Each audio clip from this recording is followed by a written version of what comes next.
So I'm back down at Cumberland Lodge this week for the Scholars Retreat, which is a really, really good opportunity to meet up with a load of other PhD researchers that are also scholars of the Lodge and get involved in some really interesting conversations and have a bit of a support network as well. Now, one of those scholars is a gentleman by the name of Matt Dickinson. Matt volunteers with a charity called the Good Lad Initiative, which sounds absolutely fantastic with the work that they do, which is all around challenging what could be considered toxic or non-tender masculinity in educational settings. Now, as somebody that researches in education and works a lot in widening access to higher education, I could see some really exciting opportunities here to perhaps engage in a new way of working with perhaps a new organisation that we hadn't considered before. So I decided to ask Matt a few questions. The first one being, what is the Good Lad Initiative and what is it that you actually do?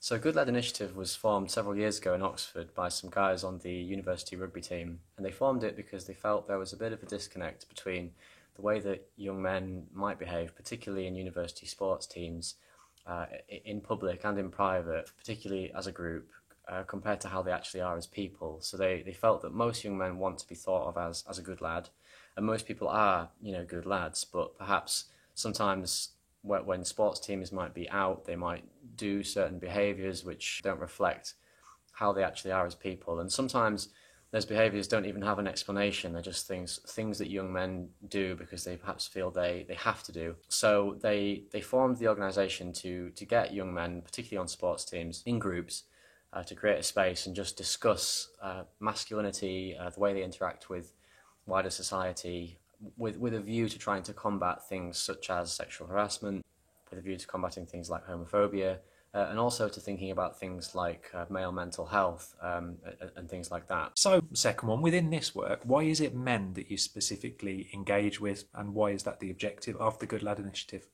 Specifically, we engage with men because we feel that we know that overwhelmingly worldwide men are the perpetrators mostly of sexual violence and sexual harassment, and we feel that it's up to men to get involved tackling the problem. So we specifically target groups of men, and we have men that run the workshops. Men run the workshops because we feel that participants will be the most honest and candid if they can talk about these things with other men. But the work is informed all stages through work with women and women's groups and researchers and so on to check that what we're doing has an evidence base behind it. But it's not just tackling sexual harassment and homophobia. We also like to talk about masculinity and the way that men think about themselves. And it's really important to stress that the work we do, it's not about pointing the finger and accusing people of being a potential perpetrator. It's quite the opposite, really. We try to encourage people to think about positive masculinity and about being the best version of a man that they can be, and getting them to ask themselves and each other, what makes a man and what makes a good male role model. So by promoting this sort of positive masculinity, we want people to elevate themselves way beyond the written word of the law and to be the best version of themselves they can be.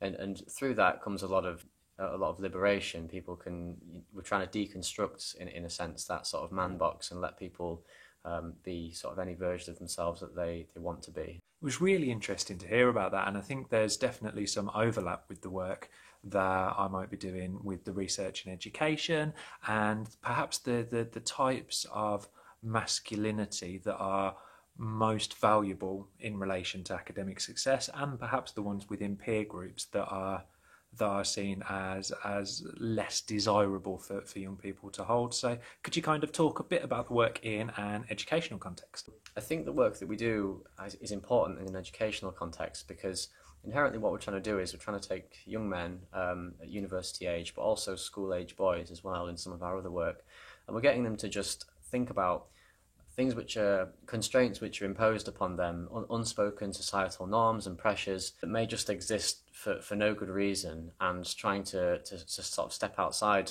that box and deconstruct those a little bit so people can be a bit more free to be different versions of themselves. And one example in education that might manifest itself are people suddenly feeling more open to career choices they might not have otherwise made, We know that men are underrepresented in quite a lot of professions because they might feel those professions are feminine or kind of girly, or men don't do those. And also just applying themselves at school, for example, with school-age boys. Some of the boys we work with might say or suggest that it's not cool to do well in school or to study, or that sort of a thing that maybe girls do and boys don't have to do or shouldn't do. So by getting people to think outside that box, that inherently sort of lends itself to widening participation of young men in higher education. And we'd be very open to collaborating with people who perhaps work in widening participation. So that's something we'd be very open to. It'd be quite exciting. Also, Matt, I'm very aware that you're a volunteer with the Good Lad Initiative. So why is it that you take time out of your day to do this activity for free? What is it that you get out of it? So what I get out of the work is really rewarding for me, kind of on the spot. So we do an hour and a half sessions for these workshops, and I feel at the end of it, I simply invest 90 minutes of my time, and I feel like when I walk away, I've done something that makes a difference in the world, as cheesy as that sounds. We get really good feedback from our sports teams and from our schools workshops. People always say in the feedback forms how it's made them think about things they wouldn't normally think about. It might slightly change the way that they think about things, or the way they behave, or the things they might say going forward.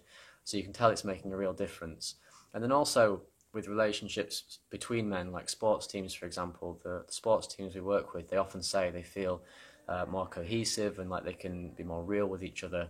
And that's really, really nice to hear.